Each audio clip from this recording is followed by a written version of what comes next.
Hello les amis, bienvenue pour cette nouvelle vidéo. Restez jusqu'à la fin pour découvrir 5 faits improbables sur McDonald's. Au cœur de l'Amérique d'après-guerre, une révolution se préparait. Pas une révolution politique ou guerrière, mais une révolution de burgers et de frites. Tout a commencé en 1940 avec les frères Richard et Maurice McDonald. Nous avons ouvert un drive-in à San Bernardino en Californie.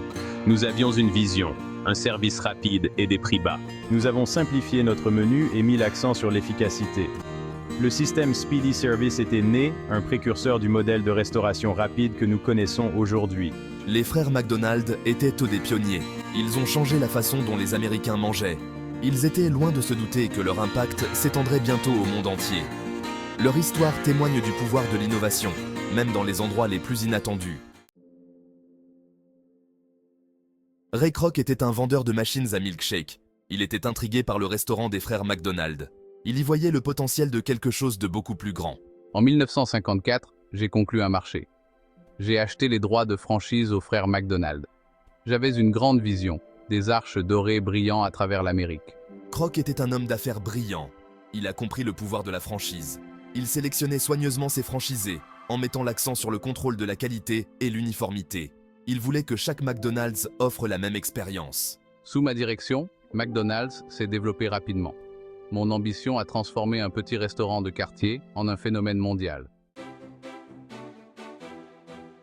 Le modèle de franchise McDonald's était une recette gagnante. Il permettait une expansion rapide avec un investissement en capital limité. Kroc offrait aux entrepreneurs un système qui avait fait ses preuves. Les franchisés bénéficiaient de la marque McDonald's et d'un soutien opérationnel. La croissance a été phénoménale. En 1961, on comptait plus de 200 restaurants McDonald's. 10 ans plus tard, ce nombre avait grimpé à plus de 1500. Les arches dorées sont devenues un spectacle familier à travers les États-Unis.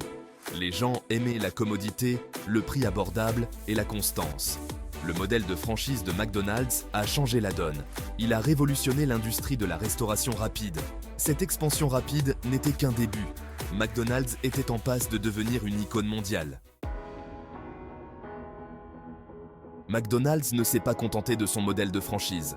L'entreprise n'a cessé d'innover son menu et son marketing.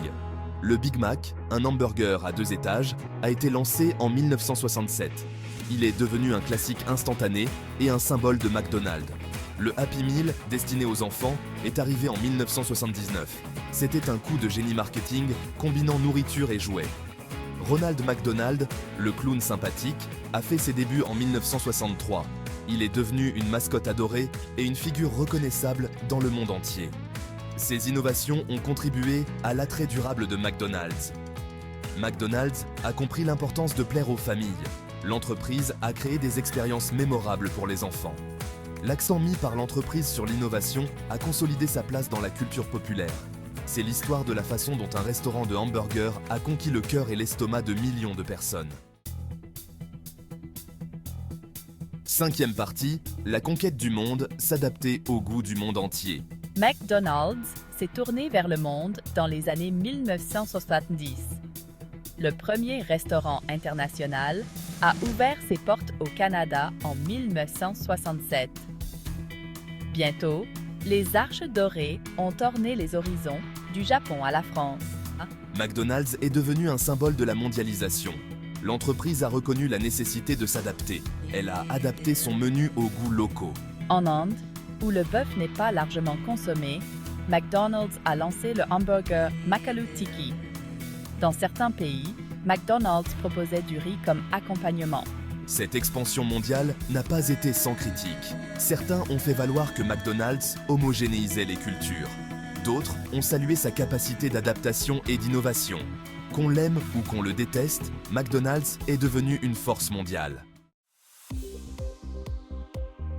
6e partie, le commerce des hamburgers, franchise, immobilier et source de revenus. Le succès de McDonald's ne se résume pas aux hamburgers et aux frites. C'était une leçon de stratégie commerciale. Le modèle de la franchise a été la pierre angulaire de ce succès. McDonald's ne se contentait pas de vendre de la nourriture. L'entreprise vendait un système. L'immobilier est devenu un autre atout majeur. McDonald's a acheté de manière stratégique des emplacements de premier choix. Cette possession de terrains de valeur a contribué de manière significative à la richesse de l'entreprise. McDonald's a compris le pouvoir de l'emplacement. Au-delà de la vente de nourriture, McDonald's a généré des revenus grâce à ses activités de franchise. Les franchisés payaient des droits pour avoir le droit d'utiliser la marque McDonald's. Cette approche à multiples facettes a créé un modèle économique résilient. Septième partie, faire face à l'avenir, défis et transformations chez McDonald's. En entrant dans le 21e siècle, McDonald's a dû faire face à de nouveaux défis. Les préoccupations concernant la santé et la nutrition se sont accrues. Des concurrents ont émergé, proposant des options plus saines. Le paysage de la restauration rapide était en train de changer. McDonald's a réagi en s'adaptant. L'entreprise a introduit des salades, des wraps et des fruits. Elle a fourni des informations nutritionnelles. Elle a fait des efforts pour réduire son impact environnemental. Le changement était nécessaire pour rester compétitif. McDonald's a également adopté la technologie. L'entreprise a introduit des bornes de commande libre-service et la commande mobile. Elle a expérimenté les services de livraison. Elle a reconnu la nécessité de s'adapter à l'ère numérique. Huitième partie, l'héritage doré. La place de McDonald's dans le monde. Le parcours de McDonald's a été remarquable. D'un simple drive-in à un empire mondial, son histoire est celle de l'innovation, de l'ambition et de l'adaptation. McDonald's a laissé une marque indéniable sur le monde. Qu'on l'aime ou qu'on le critique, McDonald's est un symbole de la mondialisation. C'est une référence culturelle. Ses arches dorées sont reconnaissables de New York à Tokyo. Son impact s'étend au-delà de la nourriture, influençant la culture populaire et les pratiques commerciales. Alors que McDonald's se tourne vers l'avenir, l'entreprise est confrontée à des défis permanents. Les préférences des consommateurs continuent d'évoluer. La concurrence reste féroce. Mais une chose est certaine, McDonald's continuera à s'adapter et à innover. Ces arches dorées resteront probablement un élément incontournable du paysage mondial pendant de nombreuses années encore. Maintenant qu'on a exploré la place de McDonald's dans le monde, amusons-nous avec des anecdotes rigolotes sur ce géant mondial. Pause 2S. Saviez-vous que McDonald's est le plus grand distributeur de jouets au monde? Grâce à leur Happy Meals, ils distribuent plus de jouets que n'importe quelle chaîne de magasins de jouets. Pause 2.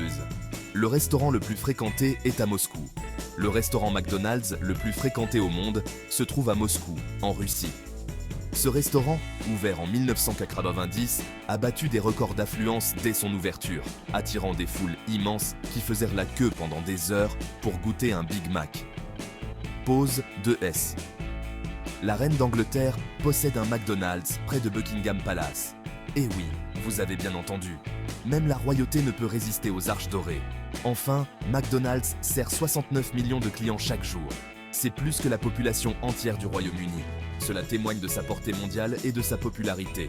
Merci d'avoir regardé et n'oubliez pas d'aimer, de commenter et de vous abonner pour plus d'infos intéressantes sur les marques les plus emblématiques du monde.